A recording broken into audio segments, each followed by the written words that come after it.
মদ্যপান,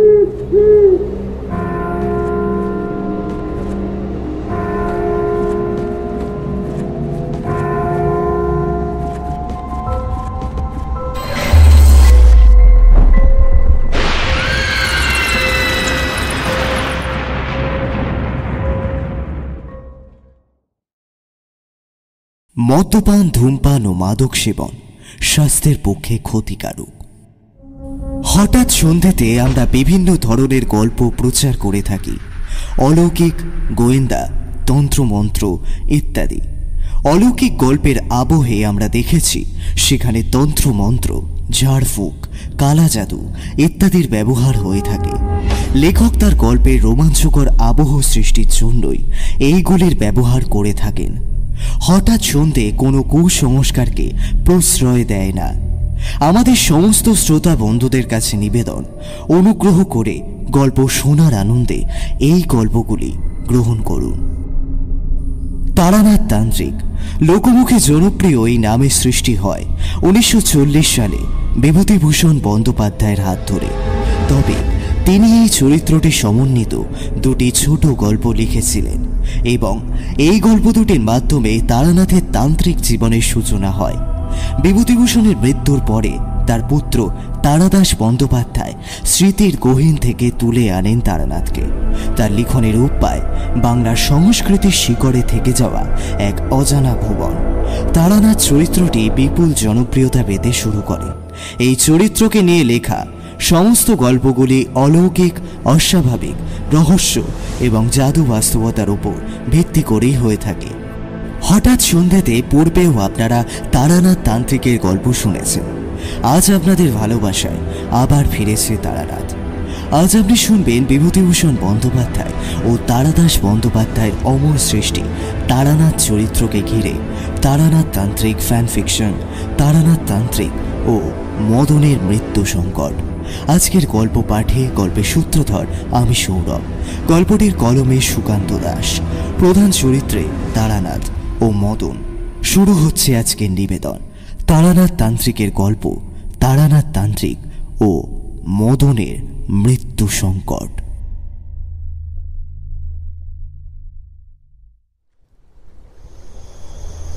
অনেকক্ষণ ধরে বিজয় বুঝতে পারছে না ব্যাপারটা। একটা ঠান্ডা হাওয়া তার মাথার উপর দিয়ে মাঝে মাঝেই যেন ঝাপটা মারছিল। এমনটা হওয়ার কথা।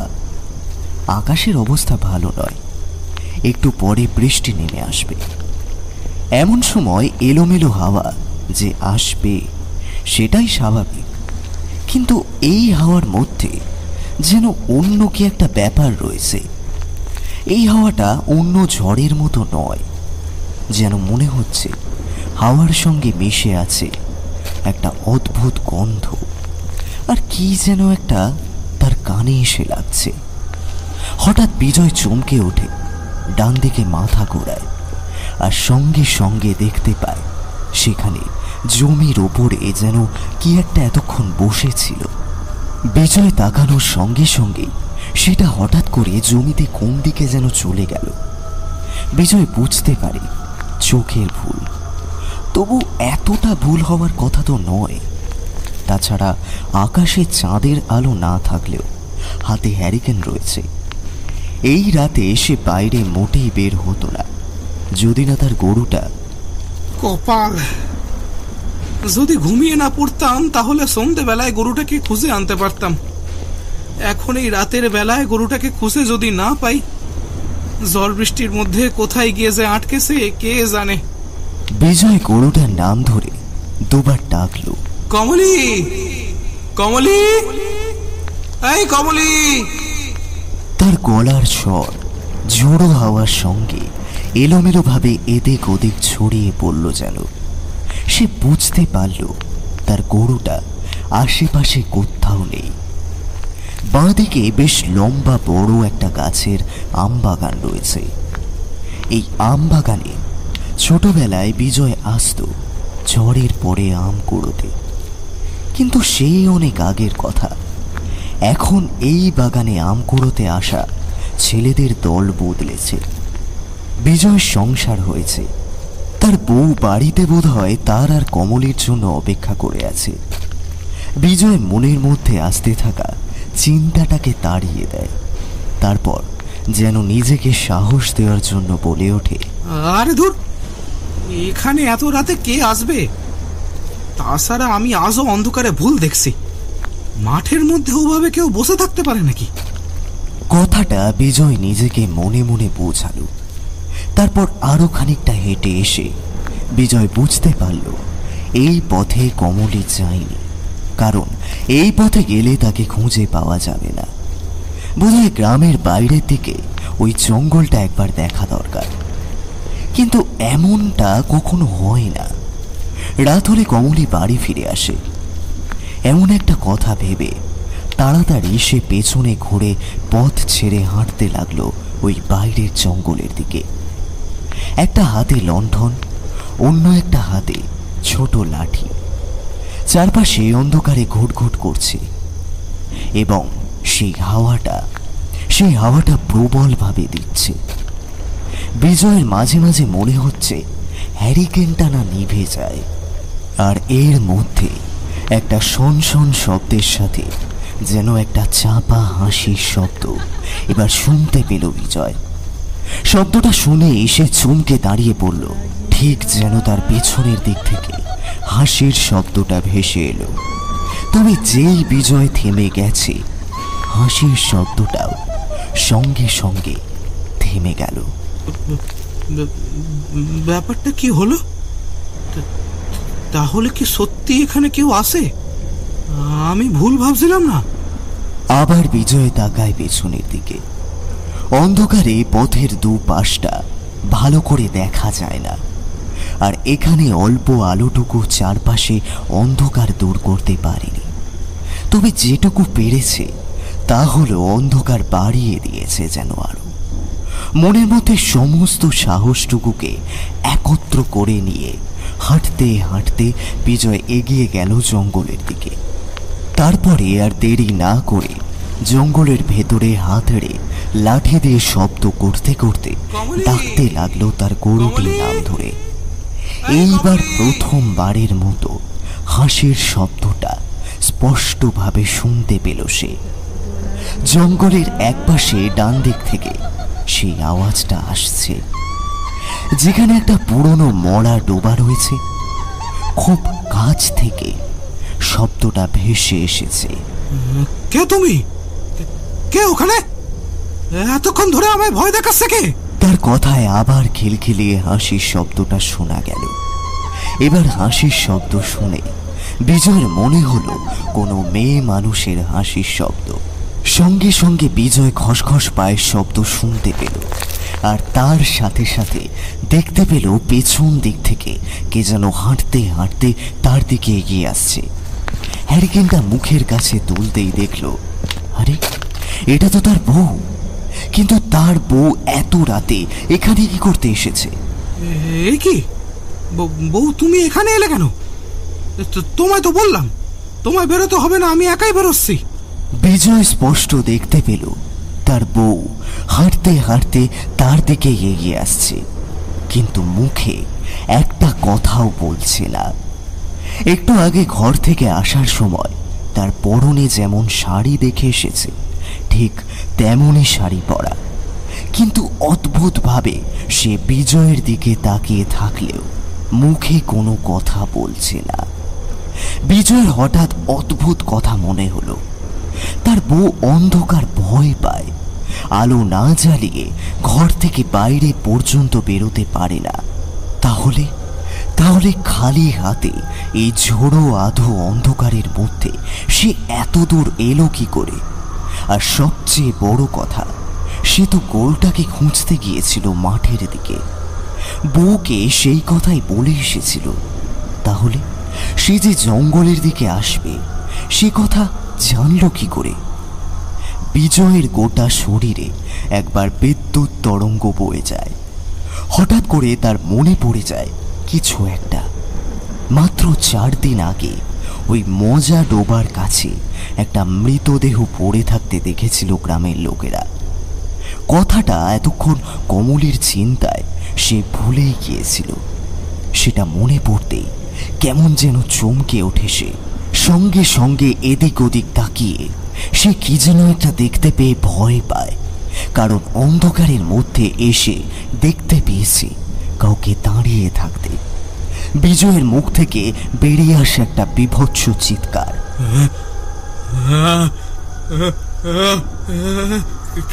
কে তুমি? আমার কাছে এসেছো কেন? বিজয়ের মুখের কথাটা শেষ হলো না, তার আগে বিজয় দেখতে পেল তার থেকে মাত্র কয়েক হাত দূরে দাঁড়িয়ে থাকা তার বউ অদ্ভুতভাবে হাসছে। তার দুটো চোখ টকটকে লাল, কালো মুখে সাদা দাঁতের শাড়ি যেন বাইরে থেকে ভালোভাবে বোঝা যায়, তবে এমন কিছু ভয়ঙ্কর বিশ্রী নয়। কিন্তু ওই হাসিটাই কেমন যেন অদ্ভুতভাবে বিজয়ের বুকের ভেতর তোলপাড় করতে শুরু করে। বিজয় কোনো রকমে নিজের সম্বিত ফিরে পেয়ে যেন সেখান থেকে পালানোর চেষ্টা করতে চায়, আর ঠিক তখনই অবাক হয়ে যায় সে। বিজয় তো এখন জঙ্গলের মধ্যে দাঁড়িয়ে নেই, কখন যেন হাঁটতে হাঁটতে এসে পড়েছে সেই পচা মজা ডোবার কাছে। সামনের দিকে সে ছুটতে যাওয়ার চেষ্টা করতেই হোঁচট খেয়ে পড়ে যায় সেই পচা ডোবার উপরে, আর তাতেই ডোবার জল নাকে মুখে এসে ঢোকে। আর্তনাদ করে ওঠে বিজয়। ঠিক তখনই পাড়ের দিক থেকে সেই হাসির শব্দটা আবারও ভেসে আসে। পেছনে তাকিয়ে বিজয় দেখতে পায় তার হাতের হ্যারিকেন ডোবায় পড়ে রয়েছে। তখনও হ্যারিকেনটা অল্প অল্প জ্বলছে, আর ডোবার পাড়ে বসে থাকা একটা মূর্তি তখন অদ্ভুতভাবে তার দিকে তাকিয়ে হাসছে। তখন আরো একটা ব্যাপার বুঝতে পারে বিজয়। পচা ডোবার ভেতরের মাটিটা যেন আস্তে আস্তে নরম হয়ে যাচ্ছে, আর তার দুটো পা ভেতরের দিকে ঢুকতে শুরু করেছে। বিজয় চিৎকার করে ওঠে, কিন্তু তার সেই চিৎকারের শব্দ এই ফাঁকা জায়গা পেরিয়ে গ্রামের দিকে যায় না। ঠিক তখনই ঝরঝর করে বৃষ্টি নেমে আসে। তোমরা যা বলছো তার সম্পর্কে তোমাদের কোনো ধারণাই নেই, বুঝলে?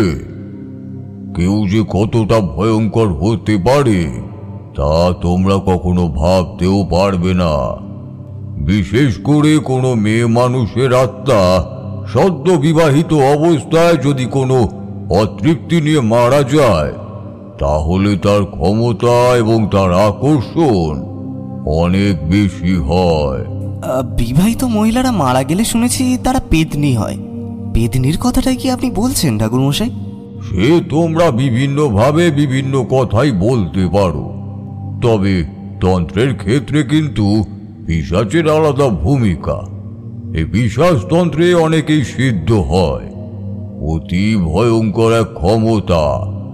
পিশাচতন্ত্রের ব্যবহার করে মানুষের এমন ক্ষতি করা যায় যা তোমরা ধারণাও করতে পারবে না।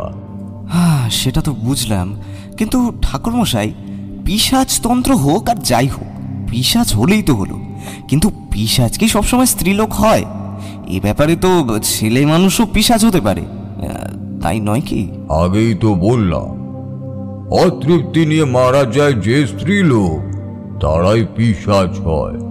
আবার পিশাচ যে ছেলে মানুষ হতে পারে না তার বিভিন্ন কারণও রয়েছে। ছেলে মানুষ যদি অতৃপ্ত নিয়ে মারা যায় তবে তার আত্মা প্রেত হয়ে ওঠে। তাকে পিশাচ বলা যায়, তবে বিভিন্ন ক্ষেত্রে তার পরিবর্তন হয়। সেই সব কথা তোমরা বুঝবে না হে। আচ্ছা ঠাকুরমশাই, এমন কোনো পিশাচের ঘটনা আপনি নিজের চোখে দেখেছেন যার ক্ষমতা অনেক বেশি? মানে আমি বলতে চাইছি যাকে আপনি হয়তো হারাতে পারেননি, কিংবা যাকে সেখান থেকে তাড়িয়ে দিলেও সে কাজে আপনাকে বড় রকম একটা সমস্যায় পড়তে হয়েছিল। এমন কোনো পিশাচের ঘটনা আমার মনে হয় একটু বলুন না ঠাকুরমশাই। তোমরা যদি মনে করো জীবনের সব সময় আমি জিতেছি, বা যেখানেই যে কার্য করার জন্য গিয়েছি সমস্ত কার্য আমি শেষ করতে পেরেছি, তাহলে কিন্তু সে কথা ভুল হবে। আমি আমার সামান্য ক্ষমতা দিয়ে প্রতিবারই চেষ্টা করেছি মাত্র। যেটুকু সম্ভব হয়েছে তা মধুসুন্দরী দেবীর, মাতু পাগলির এবং কাল ভৈরবের কৃপায় সম্পন্ন হয়েছে। যেটুকু সম্পন্ন হয়নি সেটুকু আমার তন্ত্র সাধনার অপূর্ণতার কারণে, কিংবা মাঝে মাঝে হয়তো আসলেই অদৃষ্ট থেকে কেউ চায়নি সে কার্য সম্পন্ন হোক। সব সময় তো আর অশুভ শক্তি অকারণে মানুষের উপর প্রতিহিংসা চরিতার্থ করে না, তার পেছনে নিশ্চয়ই কিছু কারণ থাকে। যে দুনিয়ায় একটা গাছের পাতা সামান্য কোনো কারণ ছাড়া নড়ে না, সেই দুনিয়ায় মৃত্যুর পরে আবার এক অতিরিক্ত আত্মা ফিরে আসবে অকারণে, তা কেমন হয়? তাই অনেকবারই এমন হয়েছে যেখানে হয়তো সমস্ত কথা শোনার পরে আমি সেই কার্য থেকে পিছিয়ে এসেছি, কিংবা আমি আমার কার্য সম্পন্ন করতে পারিনি। সেক্ষেত্রে শুধু যে অপর অশুভ শক্তির শক্তিশালী ছিল তা নয়, মাঝে মাঝে সময় কিংবা পরিস্থিতির কারণে এমনটাই হয়ে উঠেছিল। তত্ত্ব কথা শুনতে আর ভালো লাগছে না ঠাকুরমশাই। আপনি বরং এমন কোনো গল্প বলুন যার মধ্যে দিয়ে আপনার এই কথাগুলো এবং আমরা যা শুনতে চাইছি সমস্ত কিছু আমরা বুঝতে পেরে যাই। এমন কিছু গল্প বলুন। তারানাথ সিগারেট ধরিয়েছিল। সেই সিগারেটে একটা লম্বা টান দিয়ে সেটা তক্তপোষের এক পাশে ফেলে সে বলল, তোমরা দিনে দিনে আরো বেশি অধৈর্য হয়ে উঠছ। আমি মনে করতাম মানুষ অভ্যাসের দাস, অভ্যেসেই সব হয়, কিন্তু তোমাদের কথা উল্টো।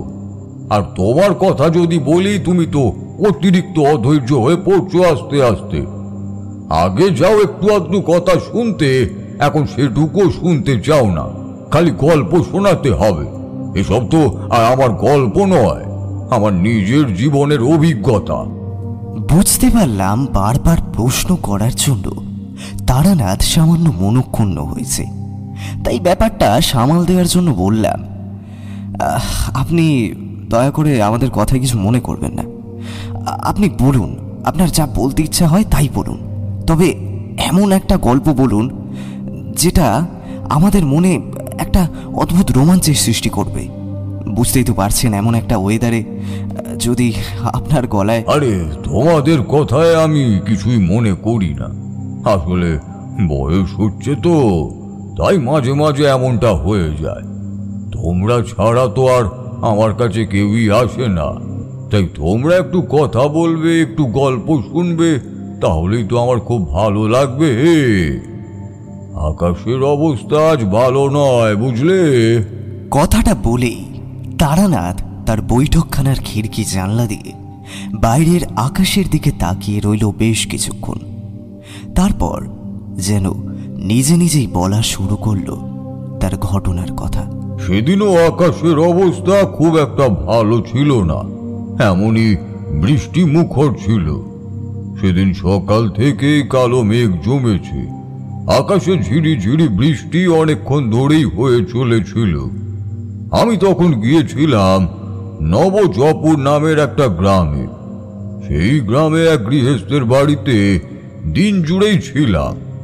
সেই গৃহস্থের বাড়িতে বাস্তু নিয়ে কিছু একটা সমস্যা হয়েছিল। তার বাড়িতে সেই সমস্যার সমাধান করতে আমার দিন দুয়েক লেগেছিল। তারপর সেখান থেকে বেরিয়েছি যেদিন সকালে, সেদিনই আকাশের অবস্থা ভালো ছিল না। বেরোনোর সময় আমাকে গৃহস্থেরা বারবার সেদিনটা তার বাড়িতেই থেকে যাওয়ার জন্য বলল, কিন্তু তোমরা তো জানোই কোথাও আমার বেশি দিন থাকতে ইচ্ছে করে না। তাই আকাশের অবস্থা অমন থাকা সত্ত্বেও বাইরে বেরিয়ে পড়লাম। এবার আমার সঙ্গে একটা কাপড়ের ঝুলি ছিল।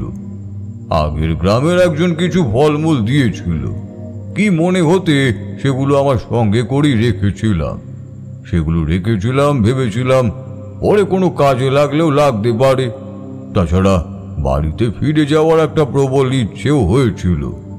গ্রামের সেই বাড়ি থেকে বেরিয়ে প্রায় ঘন্টা দুয়েক হেঁটে পাশের গ্রামে এলাম। তারপরই কিন্তু ঝিরিঝিরি বৃষ্টি শুরু হলো। এবার বৃষ্টিও শুরু হয়ে গেছে, কিন্তু মাথা গোজার মতো কোনো জায়গায় তো দেখতে পাচ্ছি না। মনের মধ্যে এই সব ভাবতে ভাবতে হাঁটতে হাঁটতে একটা গাছের তলায় এসে দাঁড়িয়েছি। একদিকে বেশ ঘন একটা জঙ্গল, অন্য পাশে একটা মজা ডোবা। তার মাঝামাঝি দিয়ে গ্রামের বাইরের পথটা ভেতরের দিকে ঢুকেছে। পরে জেনেছিলাম সেটা বাইরের পথ এই গ্রাম থেকে পাশের গ্রামে যাওয়ার, আর একটা পথ সামনের দিকে আছে। তবে আমি বাইরের পথ ধরেই এসেছিলাম। বেশ কিছুক্ষণ সময় পেরিয়ে যাওয়ার পরেও কিন্তু সেই পথে একটা লোককেও দেখলাম না।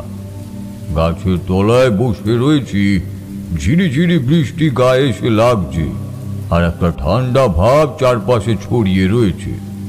সেই গৃহস্থের বাড়িতে আমায় বেশ ভালোই আদর আপ্যায়ন করলেও তার বাড়িতে বড় মশার উপদ্রবে রাতে ভালোভাবে ঘুমাতে পারিনি। তাই গাছের তলায় বসে ধীরে ধীরে সেই বৃষ্টিতে দুটো চোখ বন্ধ হয়ে এলো। যখন চোখ খুলল দেখি দুপুর পেরিয়ে বিকেল হতে শুরু করেছে। অবাক হয়ে গেলাম, এতক্ষণ ঘুমিয়েছিলাম আমি এখানে? উঠে দাঁড়াতে যাব এমন সময় মনের ভেতরে একটা অদ্ভুত অনুভূতি হলো। যেন মনে হলো একটু আগে আমার আশেপাশে কেউ যেন একটা ছিল, কেউ যেন আমায় এতক্ষণ ধরে দেখে চলেছিল। আমি উঠে দাঁড়াতেই সেও নড়ে চড়ে উঠেছে। চকিতে এদিক ওদিক তাকিয়ে দেখলাম, না, কেউ কোথাও নেই। তাহলে মনের মধ্যে যে অবস্থাটা হলো সেটা আসলে কি? কেন আমি এমন ভাবলাম? অনেকক্ষণ ভেবেও কিন্তু কিছুই বার করতে পারলাম না। দেখতে দেখতে এক সময় গাছের তলা থেকে বেরিয়ে গ্রামের রাস্তার উপর দাঁড়ালাম। জঙ্গলের দিকে তাকালাম, কোথাও কিছু নেই। মজা ডোবাটার দিকে তাকাতেই মনের ভেতর কেমন যেন করে উঠল। তোমরা জানো, অনেক কিছুই আমি আগে থেকেই বুঝতে পারি। দুপুরে রোদের অল্প আলোয় মজা ডোবাটা স্পষ্টভাবেই দেখা যাচ্ছে। চারপাশে ছোট ছোট গাছের জঙ্গল গড়ে উঠে রয়েছে। সূর্যের আলো তার উপরে গিয়ে পড়েছে। জল অল্প অল্প দেখা যায়, কিন্তু সেই জলের থেকে বেশি সেখানে কাদার অংশটাই দেখা যায় বেশি। সেখানে আর দাঁড়ালাম না, হাঁটতে হাঁটতে গ্রামের ভেতরের দিকে গিয়ে ঢুকলাম। বেশ খানিকটা হেঁটে আসতেই একজনের সঙ্গে দেখা হলো। সে আমায় দেখে হাত জোর করে প্রণাম করে বলল, আগে পেন নাম ঠাকুর মশাই, কোথায় যাচ্ছেন আপনি? আপনাকে তো এদিকে এর আগে দেখিনি কখনো। আমি এদিকের লোক নই, আমার বাড়ি অনেক দূর। ঘুরতে ঘুরতে এখানে এসে পড়েছি। বৃষ্টির সময় ওই বাইরে মজা ডোবার কাছে গাছের তলায় আশ্রয় নিয়েছিলাম। আচ্ছা, এই গ্রামের নাম কি? কিন্তু বুঝতে পারলাম মজা ডোবার কথায় তার মুখটা কেমন যেন হয়ে গেল। তবুও সে কিছুটা স্বাভাবিক থাকার চেষ্টা করেই বলল, আগে গ্রামের নাম হরিনারায়ণপুর, কিন্তু ওই মজা ডোবার কাছে আপনি কেন গিয়েছিলেন ঠাকুর মশাই? ঠাকুর মশাই, সেখানে কি কিছু দেখেছেন আপনি?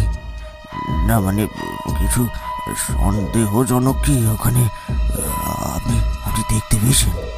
তার কথার মধ্যে একটা অদ্ভুত কৌতূহল আর জিজ্ঞাসা লেগেছিল। আমি বুঝতে পারছিলাম সে কিছু একটা আমার কাছে জানতে চাইছে, কিন্তু আমার তো বলার মতো কিছুই নেই। তাই বললাম, কেন বলো তো, ওখানে কি কিছু আছে? আমি চাইলেই তাকে বলতে পারতাম সেখানে কিছু থাকার একটা অনুভূতি আমার হয়েছে, কিন্তু সে কথা না বলে তার কাছেই প্রশ্ন করলাম। সে আমায় তার বাড়িতে নিয়ে গেল। গ্রামের বাড়িতে তখন অতিথিকে নারায়ণ বলেই মনে করা হতো। যথাসাধ্য আমার আপ্যায়ন করলো সে। তার বাড়িতে সে, তার স্ত্রী এবং তাদের একমাত্র ছোট্ট একটা ছেলে থাকে। মদন কিন্তু আমায় খাইয়ে দাইয়ে সোজা তার ঘরে নিয়ে চলে গেল। সেখানেই বিশ্রাম নিচ্ছি। আমি তামাক খাই শুনতে পেয়ে মদন তামাকেরও ব্যবস্থা করল। বুঝতে পারলাম তার অবস্থা খুব একটা খারাপ নয়। তো আমি হুকোয় গুড়ুপ গুড়ুপ করে দুবার টান দিয়েছি। এমন সময় মদন বলল, আগে ঠাকুর মশাই, ওইখান দিয়ে তো আপনি এসেছেন, নিশ্চয়ই কিছু বুঝতে পেরেছেন, তাই না? যদি যদি কিছু বুঝতে পেরে থাকেন তাহলে তাহলে অন্তত বলুন আমাকে। আমার বুঝতে পারা সে আলাদা জিনিস, কিন্তু তোমাদের গ্রামে যদি কিছু হয়ে থাকে কিংবা ওইখানে যদি সত্যি কিছু থেকে থাকে তাহলে আমায় বলতে পারো। কি যে হয়েছে তার কিছুই জানি না। আসলে প্রায় মাস দুয়েক ধরে এইসব চলছে। রাতের বেলা ওই ওই ডোবার দিকে কিংবা ওই জঙ্গলের দিকে যদি কেউ ভুল করেও চলে যায় তাহলে সে সহজে ফিরে আসতে পারে না। যদিও বা ফিরে আসে, তার অবস্থা খুব একটা ভালো থাকে না। হয় সে ভয়ে পাগল হয়ে যায়, নাহলে চিৎকার করে। অনেকে ওইখানে অনেক কিছু দেখেছে, কিন্তু কিন্তু আশ্চর্য ব্যাপার ঠাকুর মশাই, যারা বাড়িতে ফিরে এসেছে তারা যে কি দেখেছে সে কথা তারা বেমালুম ভুলে যায়। মানে তাদের আর কিছু মনে থাকে না। সে যদি ওইখানে গিয়ে থাকে তাহলে তাহলে যেন তার মধ্যে একটা ঘোর কাজ করে। হয় অনেক সময় প্রচন্ড ভয় মানুষের এমন অবস্থাই হয়, তবে তারপরই ভয় কেটে গেলে তাদের মন থেকে সেই স্মৃতিও হঠাৎ করে হারিয়ে যায়। এর পিছনে কিছু একটা কারণ থাকতে পারে, কিন্তু কিন্তু কেউ না কেউ তো কিছু মাত্র বলে থাকতেই পারে। হ্যাঁ, আসলে মাত্র কয়েকদিন আগে আমাদের গায়ে ওই বিজয় ওই ডোবার মধ্যে মারা গেছে। তাকে আমরা ওই ডোবার মধ্যে ডুবে থাকতে দেখেছি ঠাকুর মশাই। সে এক ভয়ানক দৃশ্য। তার শুধু মাথাটা বাইরে বেরিয়ে আসে, তাও শুধু নাকের ওপরটা পর্যন্ত। বাকি সমস্ত কিছুই ওই ওই ডোবার পাকের ভেতরে। কিন্তু যদি এমনটাই হয়ে থাকে তাহলে রাতের বেলা ওই বিজয় নামের ছেলেটি ওই জলার কাছেই কেন গেল? জানি না তার আসল কারণ কি, কিন্তু কিন্তু তার বউ বলেছে রাতের বেলা গরুটা বাড়িতে ফেরেনি। সেই দেখে সে গিয়েছিল মাঠের দিকে। বউ তাকে বারবার বলে দিয়েছিল মাঠের দিকে না যেতে, ওই জলার দিকে যেন সে না যায়। কিন্তু কেন যে সে ওদিকে গিয়েছিল তা আমরা জানি না ঠাকুর মশাই। পরদিন সকালে দু একজন একটা মাথা ওই জলের কাদার মধ্যে দেখতে পায়। পেছনের দিকে ঘোরানো ছিল মাথাটা দেখেই গায়ের লোকেরা বুঝতে পেরেছিল কিছু একটা হয়েছে। তাই সঙ্গে সঙ্গে তারা গ্রামে খবর দেয়। তারপর সবাই মিলে গিয়ে যখন তাকে টেনে তোলা হয় ততক্ষণে অনেক দেরি হয়ে গেছে। রাতের বেলা বিজয় বাড়ি ফেরেনি। তার বউ রাতের বেলা ভয়ে বেরিয়ে যে কাউকে খবর দেবে সেটাও পারেনি বেচারি মেয়েটা। শুধু পাশের বাড়িতে বলেছিল। কিন্তু একবার ভাবুন ঠাকুর মশাই, একবার ভাবুন, এমন অবস্থায় বাইরে বেরিয়ে কে নিজের জীবন বাজি রেখে তাকে খুঁজতে যাবে? মদনের কথা শুনে বেশ অবাক হলাম। তার সঙ্গে সঙ্গে এটাও বুঝতে পারলাম, তার মানে ওই গাছের তলায় বসে যখন আমি ঘুমাচ্ছিলাম তখন আমার আশেপাশে অদৃশ্য কেউ একটা এসে দাঁড়িয়েছিল। আর যে এসে দাঁড়িয়েছিল সে সাধারণ কেউ নয়, কারণ একে তো দিনের আলোতে অশরীরী আত্মার উপস্থিতি এতটা প্রবলভাবে অনুভব করা যায় না। তাছাড়া আমার সাধনায় সিদ্ধি লাভ না হলেও মধুসুন্দরী দেবী ও মাতুপাগলির ক্ষমতায় সামান্য যা কিছু আমি লাভ করতে পেরেছিলাম, তাই আমার কাছে যে এসেছে তার ক্ষমতাও বেশ। তাই আমি বুঝতে পেরেছিলাম সেই সময়ের জন্য সে রাতে মদনের বাড়িতেই থেকে গেলাম। মদন জানালো যদি সেখানে থাকি তাহলে পরদিন সে আমায় ওই পচা ডোবার ওই জঙ্গলের কাজটা ভালোভাবে ঘুরিয়ে দেখাবে। তাছাড়া গ্রামের লোকদের সঙ্গে কথাবার্তা বলে এই ব্যাপারে আরো কিছু জানতে পারবো। আসলে কয়েকদিন ধরেই তারা কোনো সাধু, তান্ত্রিক কিংবা ওঝার কথা ভেবেছিল। এর মধ্যে যখন আমি নিজেই ওই গ্রামে গিয়ে পড়েছিলাম তাহলে একবার যেন আমি চেষ্টা করে দেখি, এই তাদের আশা। আমার আপত্তি ছিল না, এমন একটা ব্যাপার যখন হয়েছে তখন তো আমি বেশ খুশি মনে খোঁজ করে দেখব বলে জানিয়েছিলাম। পরদিন সকাল থেকে আবার বৃষ্টি, তাই বাইরে যাওয়া সম্ভব হলো না। দুপুরের দিকে বৃষ্টি কমতেই মদন আর আমি হাঁটতে হাঁটতে গ্রামের শেষের দিকে সেই মজা ডোবার কাছে এসে দাঁড়ালাম। আগে যখন এসেছিলাম তখন এখানে বিশ্রাম নিয়ে চলে গিয়েছিলাম, তাই ভালোভাবে চারপাশটা দেখা হয়নি। এখন ভালোভাবে দেখলাম। যেটাকে আমি বেশ ঘন জঙ্গল বলে মনে করেছিলাম, সেই জঙ্গলটা আসলে খুব ঘন নয়। তার ভেতর দিয়ে পায়ে চলার পথও আছে। তাছাড়া জঙ্গলের গাছপালার চারপাশে কয়েকটা বড় বড় গাছও রয়েছে। ওই পচা ডোবাটাকে আমি যেমন দেখতে পেয়েছিলাম ঠিক তেমনই বেশ খানিকটা জায়গা নিয়ে সেটা গড়ে উঠেছে। চারপাশে ফাঁকা জমি, তার মাঝেই সেই ডোবা। ডোবার এক পাশে একটা ছোট্ট শ্যাওড়া গাছ বলে মনে হলো। এদিকে তাকিয়ে মদন কি যেন বলে চলেছিল, তার কথা আমার কানে ঢুকছে না।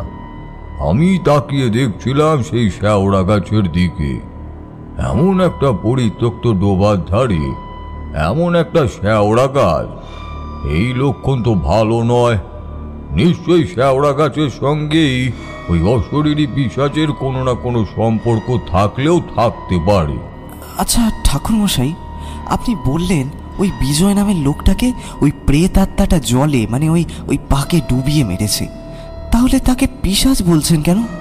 পিশাচ শুনেছি শরীর থেকে রক্ত বের করে নেয়, তাছাড়া আরও অনেক কিছুই করে, কিন্তু যে শুধুই খুন করছে তাকে পিশাচ বলা যায় নাকি? তখনও আসলে বিজয়ের মৃতদেহের কথা আমায় মদন পুরোপুরি জানায়নি। এরপরে সে আমায় আসল কথাটা বলল। বিজয়ের মৃতদেহটা কাঁদা থেকে যখন উপরে তোলা হলো তখন দেখা গেল তার গোটা শরীরে ক্ষত চিহ্ন রয়েছে, আর সেই ক্ষত চিহ্ন থেকে যেন কেউ শরীরের রক্ত টেনে বার করেছে। সবচেয়ে ভয়ঙ্কর যেটা ছিল সেটা হলো মৃতদেহের গলার ঠিক মাঝ বরাবর একটা জায়গায় যেন হিংস্র হাতে কিংবা দাঁতে কেউ খুবলে নিয়েছে।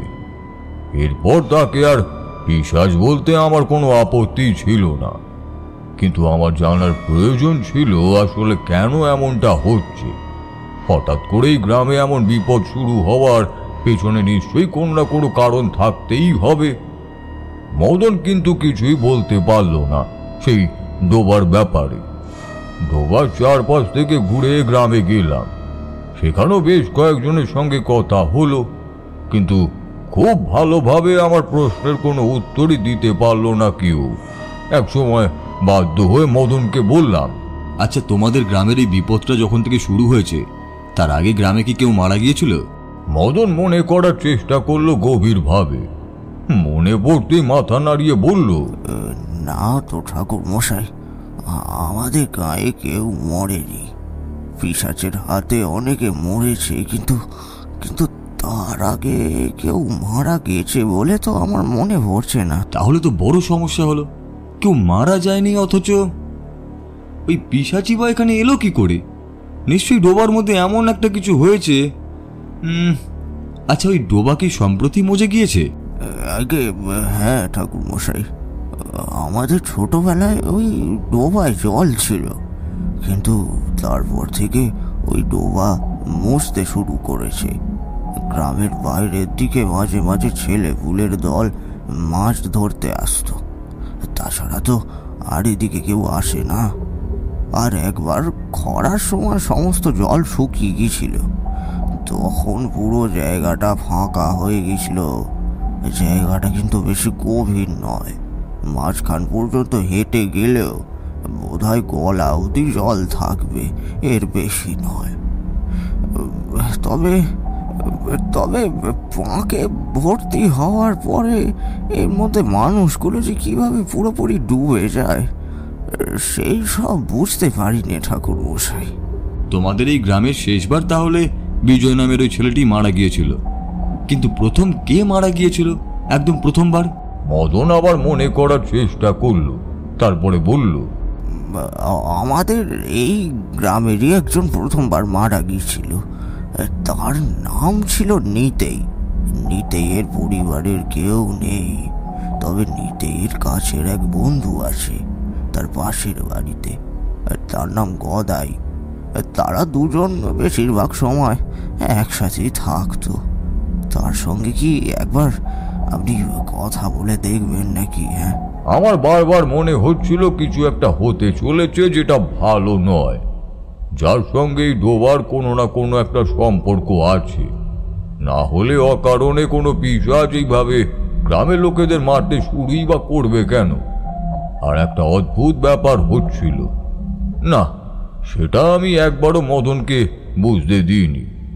বারবার আমার মনে হচ্ছিল আশেপাশে যেন কেউ আমাদের উপর নজর রেখে চলেছে, যেন এক্ষুনি কেউ ঘাড়ের কাছে একটা এসে পড়বে। এদিক ওদিক তাকিয়ে দেখছি, কিন্তু কোথাও তো তেমন কিছুই চোখে পড়ল না। শুধু সেই শ্যাওড়া গাছটার দিকে বেশ কিছুক্ষণ চুপ করে তাকিয়ে দেখলাম, যেন মনে হলো ওই শ্যাওড়া গাছের ওপরে কেউ একটা বসে রয়েছে, সে আমাদের লক্ষ্য করছে। আমরা তাকে দেখতে না পেলেও সে আমাদের দেখতে পারছে। মদন কিন্তু তখনও কিছু একটা বলে চলেছে। আমি বললাম, মদন, বেশিক্ষণ থাকাটা ঠিক হবে না আমাদের, এখান থেকে বাড়ি ফিরে যাই। ঠাকুর, আপনি কি ভয় পাচ্ছেন? ভয় নয় মদন, সময় সব সময় একই রকম থাকে না, মাঝে মাঝে সময়ের কারণে আমাদের পিছিয়েও যেতে হয়। সে কথা তুমি ভালোভাবে বুঝবে না। চলো। আমরা সেখান থেকে চলে আসতে যাব, ঠিক সেই সময়ই হঠাৎ করেই মদনের শরীরটা একবার ঝাঁকি দিয়ে স্থির হয়ে গেল। দেখতে পেলাম মদনের চোখ বন্ধ হয়ে গেছে। বিপদ যে কি হয়েছে সেটা বুঝতে পারছিলাম, এমনটাই আমার মনে হচ্ছিল। কিছু একটা এখন হবে, এমন কিছু একটা হবে যেটা আমার কাম্য নয়।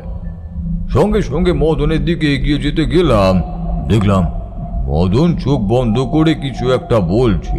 কেন এসেছিস এখানে? কেন এসেছিস?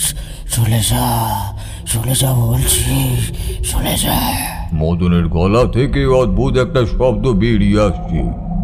আমি নিশ্চিত এই গলার স্বর মদনের কখনোই হতে পারে না।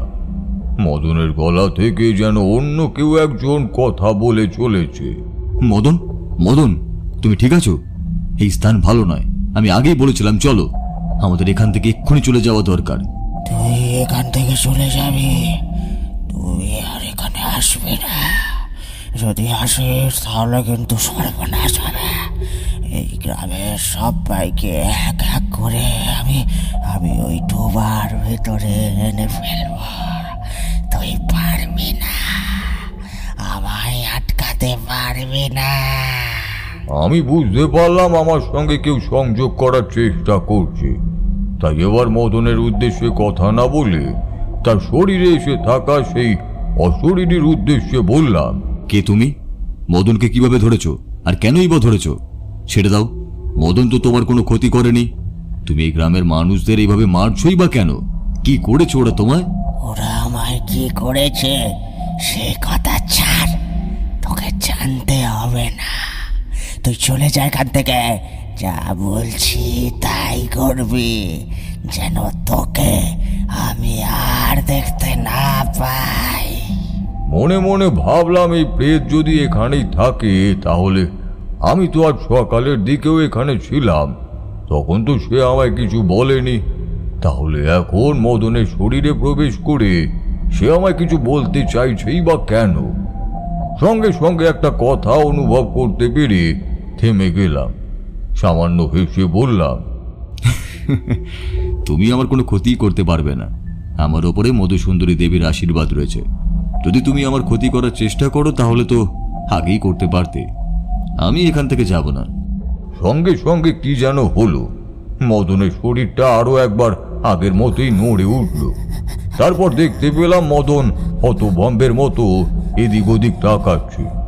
আমার দিকে তাকিয়ে অবাক গলায় বলল, ঠাকুর মশাই, আমার শরীরটা এমন লাগছে কেন? আমার যেন মনে হচ্ছে বেশ বেশ ভারী হয়ে গেছি। কিন্তু কিন্তু ব্যাপারটা কি হলো বলুন তো ঠাকুর মশাই? আপনি আপনি ওভাবে ওখানে দাঁড়িয়ে আছেন কেন? কি হয়েছে বলুন না, বলুন না। কিচ্ছু হয়নি মদন, তুমি চলো বাড়ি ফিরে যাই। এখানে বেশিক্ষণ দাঁড়িয়ে থাকা ঠিক হবে না, চলো। তার মানে মদনের শরীরে সেই প্রেতাত্মা প্রবেশ করেছিল, কিন্তু এমন সময় আপনি তো ওই সময় উপস্থিত ছিলেন, তারপরেও সে ওইভাবে কি করে তার শরীরে প্রবেশ করলো? হ্যাঁ, সে কথা আমি তখনও বুঝতে পারিনি। আমি ভেবেছিলাম অশরীরী কোনো একটা কারণে গ্রামের লোকের উপর প্রতিশোধ নিতে চাইছে, কিন্তু আসল যে কারণটা ছিল সেটা আমি তখনও বুঝে উঠতে পারিনি। সেদিন বাড়িতে ফিরে মদনের খুব জ্বর এলো। তার বউ কিন্তু বেশ ভয়ই পেয়ে গেল। ভয় পেয়ে সে কান্না ভেজা গলায় আমায় সেদিন সন্ধ্যাবেলা বলল, এইভাবে জ্বর কি করে হলো? উনি ভালোভাবে বাড়ি থেকে গেলেন, বাড়িতে আসার পরে এমনটা কেন হলো? ঠাকুরমশাই, আপনারা কোথায় গিয়েছিলেন? আমরা কোথায় গেছিলাম সে কথা বলতে সে আরো ভয় ভয় বলল, ওখানে আপনারা এমন সময় গিয়েছিলেন? ওদিকে কেউ যায় না, একটা লোকও সেদিকে থাকে না। ওখানে গেলে যে এমনটা হবে তা তো আমি জানতাম। কতবার বারণ করেছি, আমার একটা কথাও শোনে না। এখন আমি যাই, কবিরাজকে ডেকে আনি। ঠাকুরমশাই, আপনি এখানে থাকুন। আমি বাড়িতেই রইলাম। মদনের স্ত্রী গিয়ে ডেকে আনলো গ্রামের কবিরাজকে। কবিরাজ এসে দেখে শুনে জানালো, বাবা, ভয়ের কিছু নেই। জ্বর এসেছে কোনো একটা কারণে। অনেক সময় ভেতরে ঠান্ডা লেগে যায়, কিংবা এমনটা হতে পারে যে অন্য কারণের জন্যই এমনটা হয়েছে। কিন্তু মদন তো ভয় পায়নি। তাছাড়া সে এমন কিছুও বুঝতে পারেনি যা আমি বুঝতে পেরেছি। তাহলে মদন যে কি কারণে এমন জ্বরে পড়ল সেটা আমি বুঝতে পারলাম না। সেদিন অনেক রাতের দিকে মদনের জ্বর কিন্তু বাড়ল। অনেক রাত্রের দিকে মদনের বউ আবার বাইরে এলো। আমি দাওয়ার কাছেই বসেছিলাম। কি যেন একটা অদ্ভুত চিন্তা আমার মাথায় বারবার ঘুরে ফিরে আসছিল। বারবার মনে হচ্ছিল সেই অশরীরী পিশাচ এত সহজে মদনকে ছাড়বে না। ঠাকুরমশাই, জ্বর তো বেড়েই চলেছে, কিন্তু জ্বরের সঙ্গে সে কেমন যেন করছে।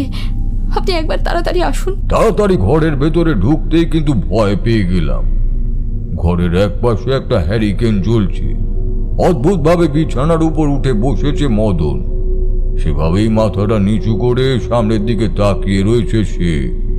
অদ্ভুত একটা গড়গড় শব্দ তার মুখ থেকে ভেসে আসছে, যেন অদ্ভুতভাবে গোঙাচ্ছে, আর সেই গোঙানির সঙ্গে তার মুখ থেকে বেরিয়ে আসছে লালা। কেমন একটা অদ্ভুত ভাব। আমি দু পা সামনের দিকে এগিয়ে গিয়ে গম্ভীর গলায় বললাম, মদন, এই মদন, এই কি হয়েছে? মদন মুখ তুলে তাকালো আমার দিকে। হ্যারিকেনের অল্প আলোয় তার মুখটা দেখতে পেলাম আমি। তার দুটো চোখ বিস্ফারিত, যেন টকটকে লাল, মুখে ঘাম জমেছে। হাঁ করা মুখের এক পাশ থেকে লালা বেরিয়ে এসে পড়ছে বাইরে। মদন অদ্ভুতভাবে হেসে উঠল, যেন মনে হলো ঠোঁট দুটো দুপাশে ছড়িয়ে যতটা সম্ভব সে মুখটাকে বিস্ফারিত করতে চাইছে। যেন মনে হলো তার মুখ থেকে দুপাটি দাঁত এক্ষুনি বাইরে বেরিয়ে আসবে। সেভাবেই মদন অদ্ভুত গলায় বলল, ঠাকুর মশাই, আপনাকে চলে যেতে বলেছিলাম না, আপনি জাননি কেন? এই কথাটা বলার সঙ্গে সঙ্গে মদন একটা হাত তার গালের উপর চেপে ধরল। তারপর অদ্ভুতভাবে তার নখের আঁচড়ে গালটাকে ক্ষতবিক্ষত করে ফেলল। মদনের বউ মুখে আঁচল চাপা দিয়ে ভয়ে আর্তনাদ করে ওঠে। আমি তাকে তাড়াতাড়ি ঘরের বাইরে চলে যেতে বললাম। দরজাটা আমি বন্ধ করে দিতেই মদন আবার বলল, আমি তোকে চলে যেতে বললাম, সে কথা ভালো লাগলো না নাকি? আমি তোকে চলে যেতে বলছি, তবু তুই আমার কথা শুনবি না। কেন কেন নিজের জীবনকে ঝুঁকি নিতে চাইছিস? কেন? তুমি কেন আমায় এখান থেকে তাড়াতে চাইছো সেটা আমি বুঝতে পারছি না, কিন্তু এটা বুঝতে পারছি মদন কোনোভাবে তোমার নিয়ন্ত্রণে এসেছে। কিন্তু কেন করছো তুমি এসব? কি চাই তোমার? কি চাই? আমার এই গ্রামের মানুষদের ক্ষতি চাই। এই গ্রামের মানুষদের সকলকে এক এক করে আমি আমার কিন্তু কেন? এই গ্রামের লোকেরা তো তোমার কোনো ক্ষতি করেনি। আর এই মদনকে তুমি যেভাবে কষ্ট দিচ্ছ, মদন কি তোমার কোনো ক্ষতি করেছে? করেছে ও আমার ক্ষতি করেছে, সে কথা ও নিজেও জানে। তবে তুই সে কথা জানিস না। তুই চলে যা। তুই থাকলে আমি আমার কাজ করতে পারবো না। চলে যা এখান থেকে। একটু পরেই মদন অদ্ভুত ভাবে বিছানার উপর ছটপট করতে লাগলো, যেন তার শরীর থেকে কিছু একটা বেরিয়ে যেতে চাইছে, কিন্তু যেতে পারছে না। কোনোভাবে সেই শরীরের মধ্যেই সে আটকে রয়েছে। আমি না গেলে তুই যদি গ্রামের লোকেদের ক্ষতি করতে না পারিস, তাহলে আমি এখানেই থাকবো। কিন্তু কে তুই? আমি বাসন্তী, আমি পাশের গ্রামের বাসন্তী। একটু পরেই মদনের বউ বাইরে থেকে দরজা ধাক্কা দিতে লাগলো। সে গ্রামের লোকেদের ডেকে এনেছিল। বাইরে থেকে গ্রামের লোকেদের কথাবার্তা শোনা গেল। তাদের মধ্যে থেকে একজন বলে উঠল, ঠাকুরমশাই, আরে ও ঠাকুরমশাই, দরজাটা খুলুন, ভয়ের কিছু নেই, আমরা সবাই এসেছি ঠাকুরমশাই। সঙ্গে সঙ্গে মদনের শরীরটা একবার বিছানার উপর আছাড় খেয়ে পড়ে স্থির হয়ে গেল। তখনই দরজা খুলে দিতেই গ্রামের দু একজন পুরুষ মানুষ আর তার সঙ্গে মদনের বউ ঘরে এসে ঢুকলো। বাসন্তী নামের কোনো মেয়েকে তোমরা চেনো? এই গ্রামের মেয়ে নয়, পাশের গ্রামের মেয়ে। বাসন্তী নামের কেউ কি কয়েক মাসের মধ্যেই মরেছে? আমার কথায় গ্রামের লোকগুলো একটু ভাবলো। তারপর একজন বলে উঠল, আরে বাসন্তী নামের একটা মেয়ের কথা তো শুনেছি বলে মনে হচ্ছে। পাশের গ্রামের মেয়ে, সে তো কয়েক মাস আগের কথা। কিন্তু সে কথা আপনি কি করে জানলেন ঠাকুরমশাই? সে কথা বলার সময় এখন নেই। বাসন্তী কোনো কারণে আবার ফিরে এসেছে। মৃত্যুর পরে সেই গ্রামের লোকেদের ক্ষতি করতে চায়। কেন ক্ষতি করতে চায় সে কথা আমি জানি না, তবে সে চায় ক্ষতি করতে। মদনের একটু সেবা শুশ্রূষার প্রয়োজন। কবিরাজকে আবার খবর দিতে হবে। কবিরাজ মদনকে দেখে শুনে ওষুধ দিয়ে বলল, এই ওষুধ খেলে মদনের ঘুম হবে। ঘুম হলে তার আর চিন্তা থাকার কথা নয়। মদনের বউ ভয়ে আতঙ্কে অবাক বিস্ময় কেমন যেন হয়ে গিয়েছিল। মদন ঘুমিয়েই রইল। পরদিন সকালে গ্রামের লোকেদের সঙ্গে কথা বলে সেই বাসন্তীর ব্যাপারে জানা গেল। পাশের গ্রামের মেয়ে হঠাৎ করেই নিরুদ্দেশ হয়ে গিয়েছিল। সে কিভাবে নিরুদ্দেশ হয়েছিল, কেন নিরুদ্দেশ হয়েছিল, সে কথা কেউই জানে না, কিন্তু ও হয়েছিল নিরুদ্দেশ। আরো খোঁজ খবর করতে বললাম আমি। মদনের বউ মদনের বিছানার ধারে সবসময় বসে তার সেবা শুশ্রূষা করে চলেছে। মদনের শরীরটা মাত্র দুদিনের মধ্যেই কেমন হয়ে এসেছিল, যেন মনে হচ্ছিল বহুদিন ধরে সে রোগে ভুগছে। তার গোটা শরীর ক্লান্ত ক্লিষ্ট। বিকেলের দিকে একবার তার শরীরে সামান্য বল এসেছিল। কাঁপা কাঁপা গলায় মদন বলেছিল, আমার কি হয়েছে ঠাকুরমশাই? গোটা শরীর ক্লান্ত, এখনো জ্বর নেই, কিন্তু কিন্তু মনে হচ্ছে আমার গোটা শরীরে যেন আমি আর বল খুঁজে পাচ্ছি না। শরীরের ওপর আমার আর কোনো অধিকার নেই। মদন, তোমার তেমন কিছুই হয়নি। শরীর একটু অসুস্থ হয়েছে, সামান্য জ্বর। কবিরাজ ওষুধ দিয়েছে, সব ঠিক হয়ে যাবে, তুমি একদম চিন্তা করো না। তবে তুমি আমাকে একটা কথা বলো তো, পাশের গ্রামের বাসন্তী নামের কোনো মেয়েকে তুমি চিনতে? মদন অনেকক্ষণ ভাবার চেষ্টা করলো, কিন্তু কিছুই বলতে পারলো না। মদনের বউয়ের সাথে কথা বলে তার কাছ থেকেও বাসন্তী নামের কারোর কথাই জানতে পারলাম না। মনে মনে ভাবতে লাগলাম, এই বাসন্তী নামের মেয়েটির সঙ্গে মদনের কি সম্পর্ক? হঠাৎ করে সে মদন কিভাবে ধরতে গেলই বা কেন? গ্রামের লোককে যে সে হত্যা করছে সে নয়, ঠিক আছে, কোনো একটা কারণে তার আক্রোশ হয়েছে গ্রামের লোকেদের উপরে, কিন্তু মদনের সঙ্গে তার এমন আচরণের কারণই বা কি? তারানাথ একটানা এতক্ষণ কথা বলে চুপ করতেই আমি বললাম, আমার মনে হয় মদনের সঙ্গে ওই বাসন্তী নামের মেয়েটির কোনো না কোনো সম্পর্ক ছিল। আগে হোক পরে হোক, কোনো না কোনো সময় ছিল। দুদিন ধরে অনেক খোঁজ খবর করার পর গ্রামের একজন লোকের কাছ থেকে বাসন্তীর ব্যাপারে আরো কিছু কথা জানা গেল। বাসন্তী গ্রাম থেকে যখন বেরিয়ে পড়েছিল, তারপর অসঙ্গতি দেখে তাকে খোঁজার চেষ্টাও করা হয়। প্রথমে কেউ তাকে খুঁজে পায়নি, কিন্তু প্রায় সপ্তাহ দুয়েক পরে তার মৃতদেহ পাওয়া গিয়েছিল সেই গ্রামে। তবে সেই মৃতদেহের গোটা শরীরে অদ্ভুত চিহ্ন। হিংস্র কোনো জন্তু তার গোটা শরীরের মাংস খোবলে খেয়েছে। মৃতদেহ অনেকদিন ধরে জঙ্গলে পড়ে থাকলে এমন অবস্থা হয়, কিন্তু তার পায়ের কাছে কাদামাটি লেগে শুকিয়েছিল। কিছুই বোঝা যায় না। গ্রামের লোকেরা সেই মৃতদেহ কোনো রকমে পাশের গ্রামের শ্মশানের কাছে নিয়ে গিয়ে পুড়িয়ে দিয়েছিল। খবরটা বাইরে আর কেউই পায়নি, তাই সে কথা এদিকের গ্রাম পর্যন্তও আসেনি। কিন্তু এই খবর শুনে আরো অবাক হলাম। তাহলে ওই মজা ডোবার কাছে, শেওড়া গাছের কাছে যাকে আমি অনুভব করেছিলাম, সে কি সত্যিই বাসন্তী ছিল? যদি সেই হয়, তাহলে তার মৃত্যু তো পাশের গ্রামে হয়েছে, তাহলে ও এইখানেই বা কেন? সেদিন রাতে আরো একটা অদ্ভুত ব্যাপার ঘটল, আর গোটা সমস্যার সমাধানটা এমন অদ্ভুত ভাবে হয়ে গেল যে আমি তার কিছুই বুঝতে পারলাম না। কথাটা বলে তারানাথ বেশ কিছুক্ষণ বাইরে আকাশের দিকে তাকিয়ে রইল। তার চোখের পাতা ঝিরঝির করে কাঁপছে। তারানাথ এমনভাবে যখন বসে থাকে, তখন অনেকদিন আগের কোনো কথা ভালোভাবে মনে করার চেষ্টা করতে থাকে। তা আমরা জানি। এই সময় আমি কোনো কথা বললাম না। অনেকক্ষণ এভাবে চুপ করে থাকার পর তারানাথ বলল, আমি ভেবেছিলাম মদনের হয়তো আর কিছুই হবে না, কিন্তু মদনের ঘরে সেদিন সন্ধ্যাবেলা দরজা বন্ধ করে আমি অনেকক্ষণ বসে রইলাম। মদন বিছানায় শুয়ে ঘুমিয়ে পড়েছিল। তার মাথার কাছে গিয়ে তার কপালের ঠিক মাঝখানে বুড়ো আঙুলটা রেখে আমি অদ্ভুত নতুন মন্ত্র উচ্চারণ করলাম। ওই মন্ত্রের জোরে হোক আর যে কারণেই হোক, মদনের ঘুম কিন্তু গভীর হলো। দেখতে দেখতে অনেক সময় কেটে গেল। গ্রামের মন্দিরে মদনের জন্য তার বউ পুজো দিয়েছিল। সেই পুজোর ফুল তার মাথার কাছেই রয়েছে। তবে আমার কেমন যেন মনে হচ্ছিল এভাবে তাকে কিছুতেই রক্ষা করা যাবে না।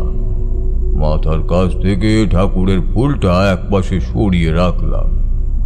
সেদিন রাত্রে কোন রকমে চোখ দুটো বুজে রয়েছি। দাওয়ার কাছেই হেলান দিয়ে বসেছিলাম। মদনের বউকে অনেক বুঝিয়ে তাকে রাতের খাবার খেতে বলে তাকে তার ঘরেই ঘুমাতে বলেছিলাম। মদনকে একাই থাকতে দিতে বলেছি। কবিরাজ সন্ধ্যের দিকেও এসে দেখে গিয়েছিল তার জ্বর কম। তবে আমি বুঝতে পারছিলাম যে আজ রাতে কিছু একটা হবে। সেদিন ছিল শনিবার। বিকেল থেকেই আকাশের অবস্থা খুব একটা ভালো নয়। সন্ধ্যের একটু পরে ঝিরিঝিরি এক পশলা বৃষ্টি হয়ে গেছে। বাইরের পরিবেশটা কেমন যেন ঠান্ডা হয়ে রয়েছে। আর সেই ঠান্ডা পরিবেশের মধ্যে আমি চুপ করে একভাবে দাঁড়িয়ে রয়েছি। দাওয়ার কাছেই বসেছিলাম।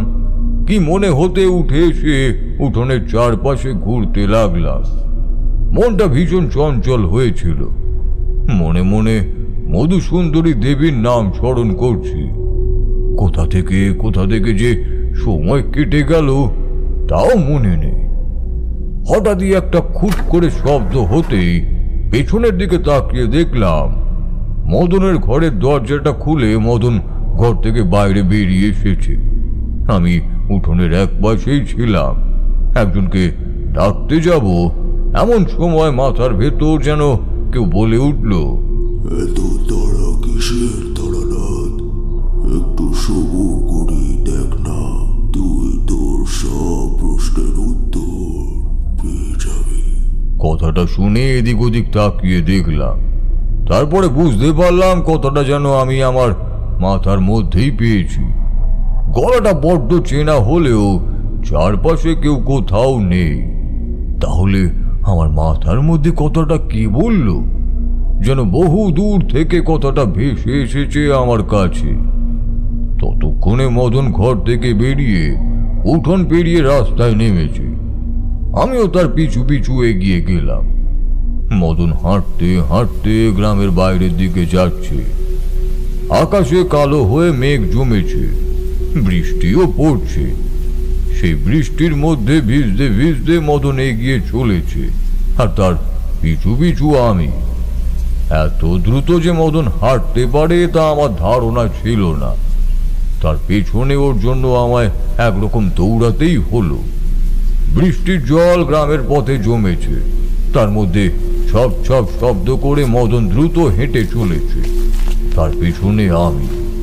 বারবার মনে হচ্ছিল চিৎকার করে মদনকে ডাকি, তাকে দাঁড়াতে বলি, কিন্তু তারপরেও ওই মাথার মধ্যে শুনতে পাওয়া সেই কথাগুলো কেমন যেন বারবার আমার কানে সেই বাজছিল। তাই চাইলেও মদনকে দাঁড় করাতে আমি পারছিলাম না। কিন্তু একটু পরেই অবাক হই মদনকে মজা ডোবার দিকে যেতে দেখে। সেই ডোবার দিকে মানে? যে মজা ডোবায় এর আগে মৃতদেহগুলো পাওয়া গেছিল সেই দিকে? কিন্তু কিন্তু মদন সেদিকে যাবে কেন?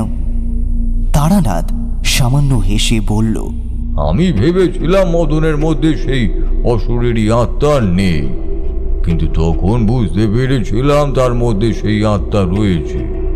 আসলে সেই আত্মা তার আশেপাশেই কোথাও ছিল, তার জন্যই তো এমন অদ্ভুত অবস্থা হয়েছিল তার শরীরের। হাঁটতে হাঁটতে এসে সেই পচা ডোবার কাছে গিয়ে দাঁড়ালো মদন, আর সেই ডোবার কাছে যেতেই একটা অদ্ভুত হাসির শব্দ শুনতে পেলাম।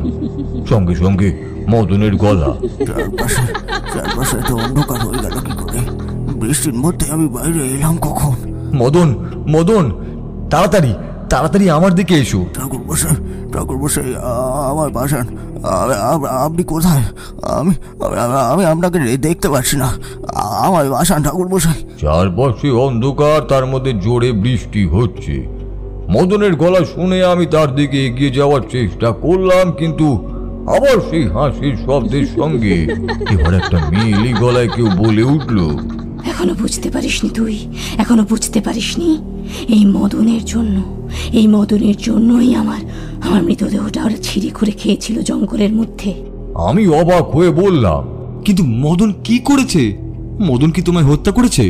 মদন আমায় হত্যা করেনি। আমি মরেছিলাম ওই জঙ্গলের ভিতরে। মদন আমায় দেখেছে, কিন্তু তবুও যেন না দেখার ভান করে আমায় ওখানে রেখেই চলে গেছে। ওই কাদার মধ্যে আমি নেমেছিলাম, আর তাতেই আমায় সাপে কামড়েছিল। সাপের কামড় খেয়ে জঙ্গল পর্যন্ত যেতে পেরেছিলাম আমি। তারপর ছটফট করেছি, কিন্তু কেউ আমায় বাঁচাতে আসেনি। ওই মদনকে আমি কতবার ডেকেছি, তো সে আমায় তাও সে আমায় বাঁচাতে আসেনি। তার মানে সেদিন রাত্রে যখন আমি এখান থেকে যাচ্ছিলাম, সেদিন রাতে তুমি আমায় ডেকেছিলে, কিন্তু আমি তো বুঝতে পারিনি। আমি ভেবেছিলাম। কি ভেবেছিলি? তোর জন্য শিয়াল কুকুরে আমার মৃতদেহ টানতে টানতে জঙ্গল পেরিয়ে আমার গ্রামের ওইদিকে জঙ্গলের কাছে নিয়ে গেছে। আমার গোটা শরীর ক্ষতবিক্ষত হয়েছে, গোটা শরীর। আর তাই আজ তোকে মেরে আমি আমার শরীরের এমন অবস্থার প্রতিশোধ নেব। কিন্তু যদি সেটাই হয় তাহলে তুমি বাকিদের মারলে কেন? বাকিরা তোমার কি ক্ষতি করেছে? বাকিরা আমার কথা শুনেনি, আমার কথা শুনে ভয় পেয়ে পালিয়ে গিয়েছিল। তাদের আমি কেন ছাড়বো? তাদের কাউকে আমি ছাড়িনি। সবাইকে আমি ওই পচা ডোবার মধ্যে আমি যেভাবে মরেছি সেভাবেই মেরেছি। আজ ওকে মারবো। তুই ছিলি বলে এতদিন ওর কোনো ক্ষতি করতে পারিনি। ওর সঙ্গে থেকে একটু একটু করে ওকে নিজের আয়ত্তে এনেছি। আজ তুই ওকে বাঁচাতে পারবি না।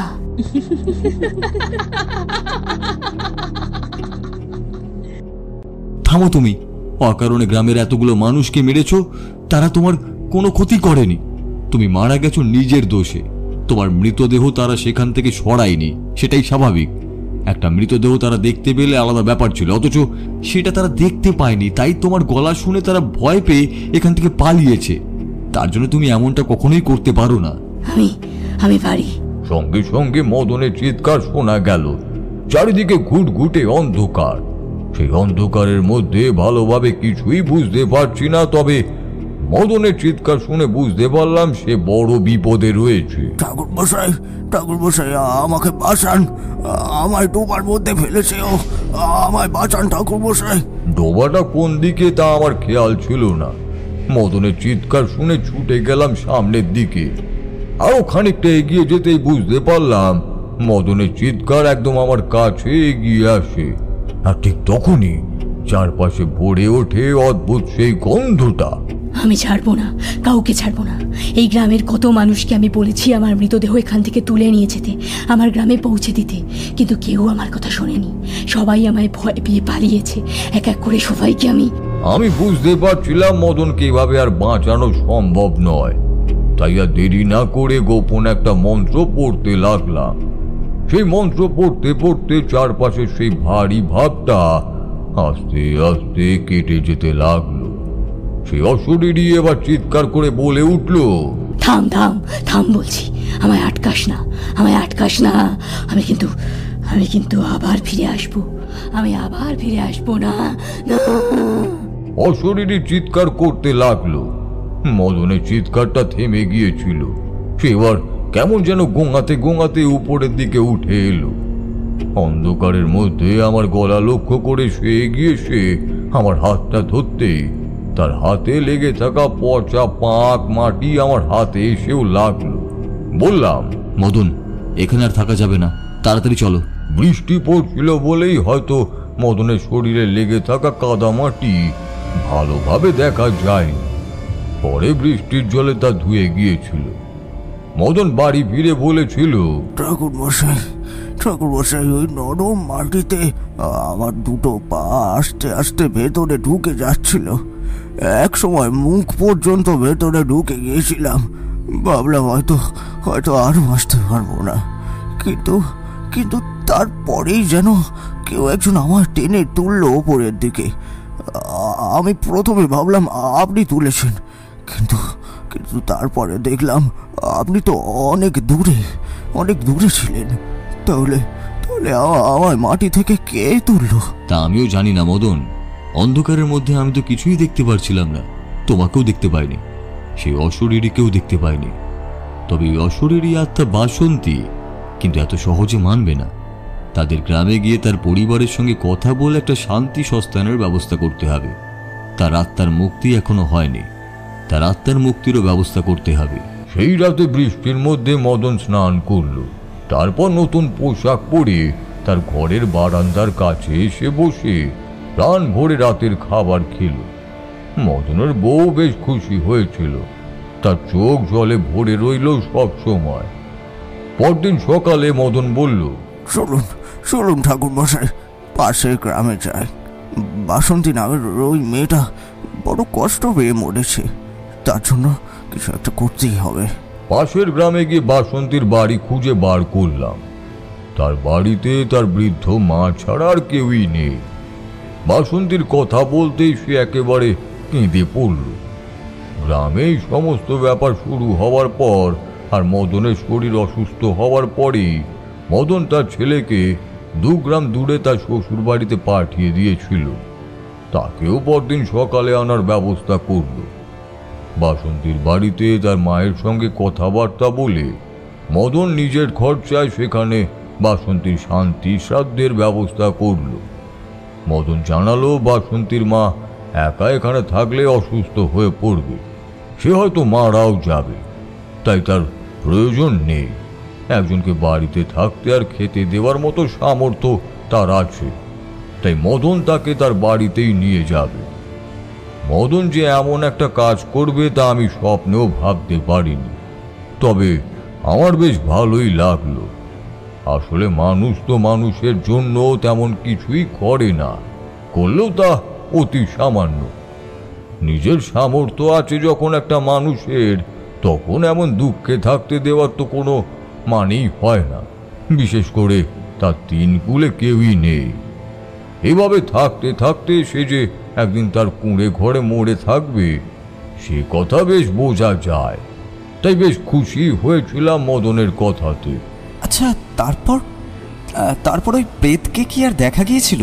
আমি কিন্তু অন্য কিছু আন্দাজ করেছিলাম। আমি মনে করেছিলাম সে আবার ফিরে আসবে, কিন্তু এরপরে 2 দিন সেই গ্রামেই আমি ছিলাম। রাতের বেলা ইচ্ছা করে আমি দাওয়ার কাছে জেগে কাটিয়েছি, কিন্তু সেই প্রেতকে আর দেখতে পাইনি। আমার মনে হয় বাসন্তী যখন দেখেছিল তার মায়ের একটা ব্যবস্থা মদন নিজেই করেছে, তখন সে মদনের উপর তার রাগ ভুলেই গিয়েছিল। এক অশরীরী আত্মার অহেতুক আক্রোশের জন্য এতগুলো লোক মরেছিল, তবে মদন নিজেকে বাঁচাতে পেরেছিল। তারানাথ চুপ করল। আমি বলে উঠলাম, আচ্ছা, আপনি তো সমস্ত কথাই বললেন, কিন্তু সেই প্রেত মূর্তিকে আপনি দেখতে পাননি একবারও, তাই না? একেবারে অবাক বিষয়, সেই প্রেত মূর্তির সঙ্গে যখন মুখোমুখি হওয়ার কথা ছিল তখন চারপাশে ছিল কালো ঘুটঘুটে অন্ধকার। বাকি সময় সে মদনের শরীরকেই আশ্রয় করেছিল। আসলে কোনো শরীর ছাড়া সে নিজের কাজ করতে পারত বলে তো আমার মনে হয় না। কিন্তু একটা প্রশ্নের উত্তর আমি কখনোই পাইনি, যাদের সব হত্যা করত তাদের কি ওই পাকের মধ্যেই ওদের শরীরে আশ্রয় নিত নাকি অন্য কোনো ব্যাপার আছে? এই প্রশ্নের উত্তর মদনের থেকে আমি জানতে পারিনি।